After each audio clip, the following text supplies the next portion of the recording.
अक्सर यह बात लोगों को भ्रमित करती है कि जो भी हमारे जीवन में सुख मिल रहा है वह मेरी किस्मत है इसलिए मिल रहा है, या फिर मेरी किस्मत का इसमें कुछ भी नहीं है। सारे सुख माँ बाप की किस्मत की वजह से मिल रहा है। इस बात के संबंध में लोगों की अलग अलग धारणाएं हैं, मगर वास्तव में सत्य क्या है, आइए जानते हैं एक छोटे से किस्से से। एक राजा की 3 पुत्रियां थीं। वह अपने तीनों पुत्रियों से बहुत ही प्रेम करता था और राजा की तीनों पुत्रियां भी उससे बहुत प्रेम करती थी। एक दिन राजा हंसी मजाक में ही अपने तीनों पुत्रियों से पूछा कि आज तुम तीनों लोग हमें यह बताओ कि तुम सभी लोग किसके भाग्य का खाती हो। जो सबसे 2 बड़ी पुत्रियां थी उन्होंने कहा कि पिताजी, हम सभी लोग तो आप ही के भाग्य का खाते हैं, इसमें भला आपका संदेह कैसा।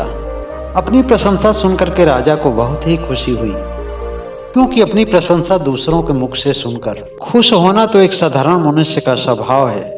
जब उसने सबसे छोटी और तीसरी पुत्री की तरफ देखा तो उसका सर झुका हुआ था। राजा ने कहा कि बेटा, तुम क्या कहना चाहोगी। तब राजा की तीसरी पुत्री ने कहा कि पिताजी, मैं किसी दूसरे का भाग्य का नहीं खाती हूँ, मैं जो भी खाती हूँ अपने भाग्य का ही खाती हूँ। मुझे अपने जीवन में जो भी खुशी मिलती है अपने भाग्य की है। आप मेरे पिता हैं, वंदनीय हैं, क्योंकि आपने हमें जन्म दिया है, लेकिन आपके द्वारा हमें जो भी कुछ मिल रहा है वह इसलिए मिल पा रहा है कि वह मेरे किस्मत में है। जहाँ एक तरफ राजा को अपनी 2 पुत्रियों की बात सुनकर बहुत ज्यादा खुशी हुई थी, वहीं दूसरी तरफ अपनी छोटी पुत्री की बात सुनकर के राजा को बहुत ही कष्ट हुआ। उसके प्रति राजा के मन में द्वेष उत्पन्न हो गया। राजा की तीनों पुत्रियां जवान थी और खूबसूरत थी। राजा ने मन ही मन निश्चय किया, अब मैं बताऊंगा कि किस्मत कौन बनाता है। राजा ने अपने दोनों बड़ी पुत्रियों की शादी 2 राजकुमारों से कर दिया और बड़े ही धूमधाम से किया, और अपने सेनापति से कहा कि सेनापति, अब मुझे अपने सबसे छोटी पुत्री की शादी करना है। तुम इसके लिए किसी ऐसे लड़के की तलाश करो जो भिखारी हो, कोढ़ी हो, लंगड़ा लूला हो। सेनापति कहा कि महाराज, आप ऐसा क्यों करना चाहते हैं। राजा ने कहा कि कारण तुम जानने का प्रयास मत करो, तुम केवल मेरे आदेश का पालन करो। राजा का आदेश पाकर वह सेनापति पूरे राज्य में टहलने लगा। एक दिन सेनापति एक जंगल से गुजर रहा था। जंगल में उसने एक झोपड़ी देखी और झोपड़ी के बगल में एक कोढ़ी व्यक्ति बैठा हुआ था। सेनापति ने उस कोढ़ी व्यक्ति को पकड़ करके राजा के सामने ले गया और राजा अपनी सबसे छोटी पुत्री को उस कोढ़ी व्यक्ति के सामने बुलाया। अपनी लड़की से कहा कि मेरी इच्छा है कि मैं इस व्यक्ति से तुम्हारी शादी कर दूं, अन्यथा तुम्हें अपना निर्णय बदलना पड़ेगा, अपने कहे हुए शब्द को वापस लेना पड़ेगा। उस लड़की ने कहा कि पिताजी, जो सत्य है उस समय आपके दबाव में इनकार नहीं कर सकती हूँ। अगर आपकी इच्छा भी यही है और मेरी किस्मत भी यही है, फिर तो आप केवल वही कीजिए जो आपको अच्छा लगता हो। अगर मेरी किस्मत में दुख है तो मैं उससे भाग नहीं सकती हूँ, और यदि सुख होगा तो आप छीन नहीं सकते हैं। मुझे जो भी मिलेगा वह मेरी ही किस्मत का होगा। आप निश्चिंत होकर के अपना कर्म कीजिए। और सभी नगरवासियों के सामने अपनी उस लड़की की शादी एक कोढ़ी से कर दिया। वह कोढ़ी व्यक्ति चाह करके भी इनकार नहीं कर सका, क्योंकि वह अपनी परिस्थितियों से विवश था। उस लड़की को विदाई में कुछ कपड़े के अलावा और कुछ भी नहीं मिला। राजा ने सेनापति को आदेश दिया, इन दोनों को इनके स्थानों तक पहुंचा दो। इस तरह से लड़की कोढ़ी के साथ साथ खुशी खुशी उसकी टूटी फूटी झोपड़ी में रहने लगी। यह जानकर के आप लोगों को हैरानी होगी कि वह कोढ़ी व्यक्ति कोई सामान्य आदमी नहीं था, वह राजा विक्रमादित्य था। राजा विक्रमादित्य इस अवस्था में आने से पहले वह एक सकुशल राजा था जो धार्मिक प्रवृत्ति का था। इस कहानी को सुनने वाले लोग हो सकता है कि विक्रमादित्य के बारे में इतिहास अच्छी तरह से पढ़े होंगे, विक्रमादित्य के बारे में बहुत कुछ जानते होंगे। विक्रमादित्य का सारा जीवन जनता के कल्याण के लिए समर्पित था। उसके राज्य में एक जंगल था। जंगल में एक बहुत बड़ा बरगद का पेड़ था। उस पेड़ की जड़ में एक बिल थी जिसमें एक सर्प रहता था। एक दिन जैसे ही वह सर्प अपने बिल से बाहर निकला, उसके ऊपर एक बाज ने झपट्टा मारा। संजोग से वह सर्प बच गया और दोबारा उसी बिल में घुस गया। जब दोबारा वह सर्प अपने बिल से बाहर झांक कर देखा तो वह बाज उसी पेड़ पर बैठा हुआ था। इस तरह से पूरा दिन वह बाज उस पेड़ पर बैठा रहा और सर्प बाहर झांक झांक कर देखता रहा। बाज भी मन ही मन अपने अंदर ठान ही लिया था कि जब तक वह सर्प का शिकार नहीं करेगा उस स्थान से बिल्कुल हिलेगा भी नहीं। और इस तरह से कुछ दिन गुजर गए, ना ही बाज वहां से हटता था और ना ही सर्प बाहर निकलता था। यह सर्प के लिए भारी संकट का समय था, क्योंकि जब वह बाहर निकलेगा ही नहीं तो भोजन कैसे करेगा। उस पेड़ के पास से जो भी गुजरता था सबको कहता था कि जरा मेरा संदेश विक्रमादित्य तक पहुंचा दो, मेरी जान खतरे में है, मुझे सहायता करें। मगर सर्प की बात भला कौन समझ सकता था। जीव जंतु और पशुओं की भाषा समझने वाले तो कोई धार्मिक व्यक्ति ही हो सकता है। एक सामान्य आदमी जीव जंतुओं की भाषा को कहाँ समझ पाते हैं। इसलिए सर्प जो भी संदेश देना चाहता था उसका सभी प्रयास व्यर्थ जा रहा था। एक दिन स्वयं विक्रमादित्य ही उस रास्ते से गुजर रहा था। यहाँ सीखने वाली एक बहुत बड़ी चीज यह है कि जब भी आदमी कोई अपने जीवन में प्रयास करता है, प्रकृति उसका साक्षी होती है और उसे स्वीकार करती है, और समय अनुकूल प्रकृति उसकी मदद करती है। इस ब्रह्मांड की सारी ऊर्जाएं प्रकृति के द्वारा संचालित की जाती है। इसलिए विज्ञान कहता है कि अगर आप अपने मन में कोई भी विचार बार बार करते हैं तो वह आपके जीवन में घटित होने लगता है, और यह योजना प्रकृति के द्वारा नियोजित होती है। सभी जीव जंतुओं और प्राणियों के अंदर ऊर्जा का स्थानांतरण होता है। उस सर्प की भाषा कोई नहीं समझ पा रहा था, लेकिन प्रकृति सुन रही थी और समझ रही थी। शायद यही वजह रहा होगा कि एक दिन विक्रमादित्य को एक दिन उसी रास्ते से होकर गुजरना पड़ा। वो सर्प अपनी भाषा में रट लगाए हुए था कि कोई तो हो जो मेरे संदेश को विक्रमादित्य तक पहुंचाए। विक्रमादित्य धार्मिक होने की वजह से वह सभी पशु पक्षियों की भी भाषा समझ लेता था। सहसा उसके कान में सर्प की आवाज गई और मुड़ करके वह अपने चारों तरफ देखा, लेकिन कहीं कोई नजर नहीं आया। तब वह बट वृक्ष के जड़ की तरफ देखा और उस पेड़ के करीब गया। वह सर्प कहा कि कोई मेरे संदेश को महाराज तक पहुंचा दे, क्योंकि सर्प विक्रमादित्य को पहचान नहीं रहा था।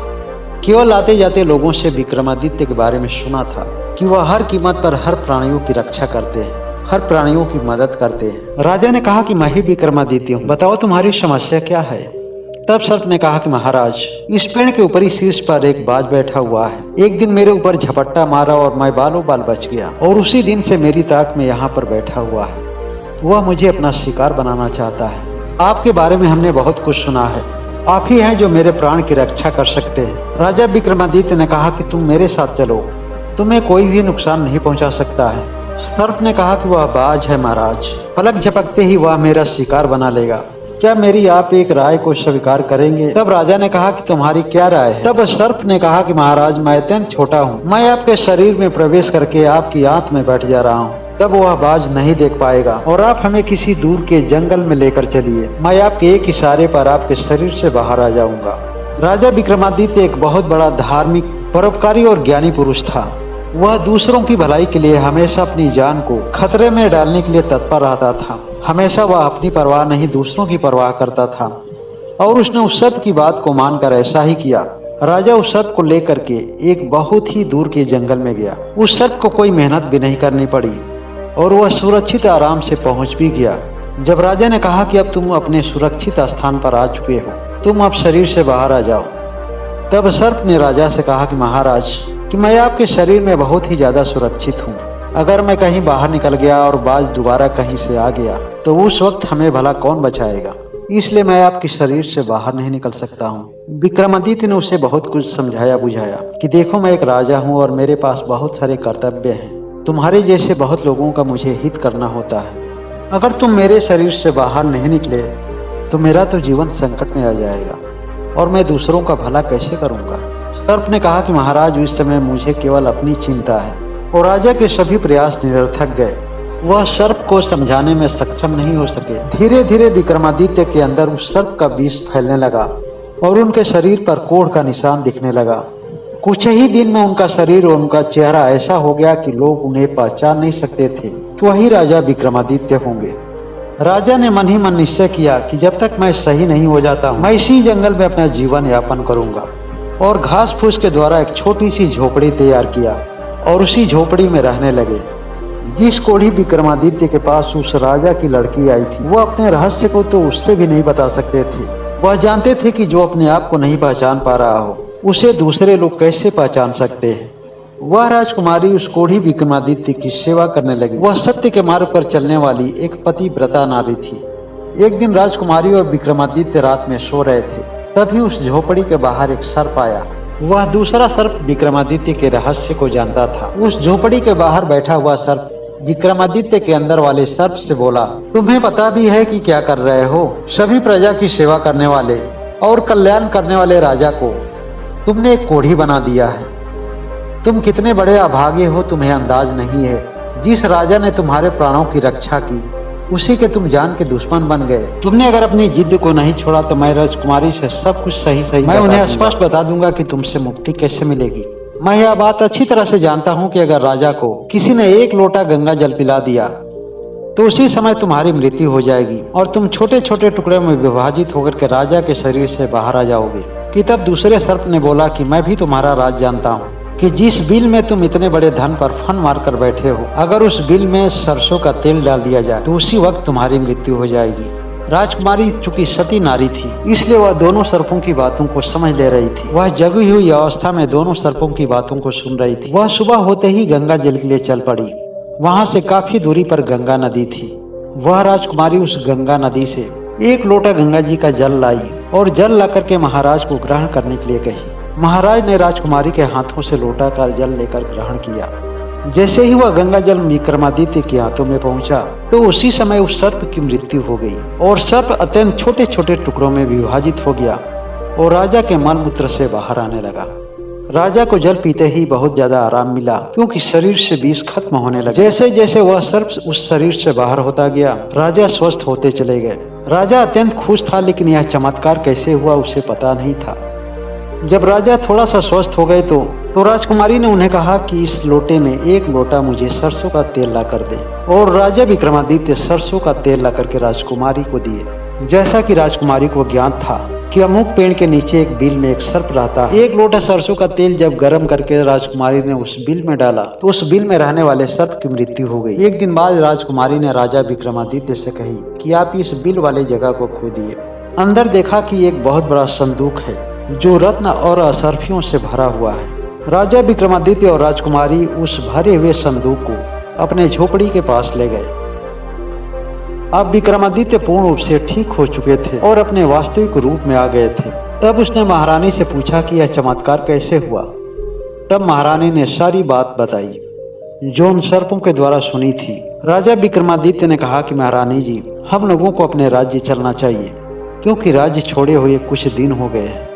महारानी ने कहा कि महाराज हम लोग चलेंगे अवश्य, लेकिन उससे पहले यहाँ पर एक राजमहल बनना चाहिए और वह राजमहल इसी धन का होगा। तब विक्रमादित्य ने कहा कि इसकी क्या आवश्यकता है, हमारे पास तो पहले से ही राजमहल है और इस जंगल में भला राजमहल की क्या आवश्यकता है। तब वो अपने राजा पिता की पूरी बात विक्रमादित्य से बताई। तब वो अपने राजा पिता की कहानी बताई और कही कि मैं इस महल के द्वारा अपने पिता और इस संसार को एक संदेश देना चाहती हूँ कि हर आदमी इस धरती पर अपनी अपनी किस्मत लेकर आता है। वह जो भी खाता है वह अपने ही भाग्य का खाता है। उसके जीवन में जो भी सुख मिलता है या दुख मिलता है सब कुछ उसी के किस्मत के होते हैं, उसी के भाग्य के होते हैं। इस छोटे से किस्से से यह सीख मिलती है, हम अपने जीवन में जो भी कुछ पाते हैं वह और के कर्मों का परिणाम नहीं हो सकता है, वह हमारे ही कर्मों का परिणाम होता है। हर मनुष्य अपने भाग्य का विधाता खुद ही होता है। अगर वीडियो अच्छी लगे तो लाइक करें, कमेंट करें और नए हैं तो चैनल को सब्सक्राइब करना ना भूलें। ईश्वर आप सभी लोगों को स्वस्थ रखे, मस्त रखे। आप सभी लोगों को बहुत बहुत धन्यवाद।